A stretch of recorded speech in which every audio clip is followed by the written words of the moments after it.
कराची में हालिया बारिशों में पूरे शहर की सड़कें टूट फूट का शिकार हैं। इस वक्त सड़कों के अलावा अंडरपास भी ट्रैफिक के लिए बंद कर दिए गए। नाज़माबाद का अंडरपास बंद होने से अतराफ में ट्रैफिक का दबाव बढ़ गया है। मजीद जान लेते हैं नुमाइंदा बोल न्यूज़ शाहरुख शाह से। शाहरुख, बताएगा क्या सूरत हाल है ट्रैफिक की?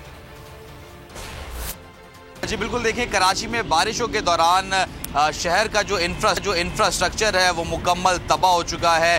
कराची की सड़कें टूट फूट का शिकार है, खस्ता हाल हो चुकी हैं। जो अंडर बाईपास है वो भी जो है वो मुकम्मल तौर पे तबाह हो चुके हैं। जो अंडर पासेस की जो सड़कें हैं जो वो भी शदीद मुतासिर हैं। इस वक्त मैं जो है वो नाज़माबाद अंडर बाईपास से रिपोर्ट कर रहा हूँ। इस वक्त अंडर बाईपास की जो सूरत हाल है वो मुकम्मल तौर पे बंद हो चुका है। दूसरा हफ्ता होने को आ रहा है, ये ऐसी जो है वो बंद है। इस वक्त मेरा कैमरामैन अमजद शाह अगर सूरत हाल से हमारे नाज़रीन को दिखाएं, ये वही अंडर बाईपास है जो नाज़माबाद से गुलबई को कनेक्ट करता है, शेरशाह की तरफ जो है वो जाता है। ये जब ओपन था अंडर बाईपास तो यहाँ पे इतने गड्ढे मौजूद है कि आए रोज़ मोटरसाइकिल सवार और गाड़ी जो है वो सवार जो है वो यहाँ पे उनको वो मुतासिर करते थे।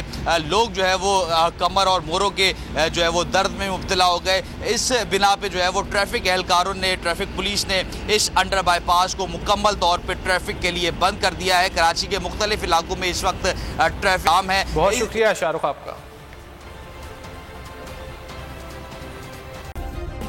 सब्सक्राइब करें और बेल दबाएं ताकि कोई खबर रह न जाए।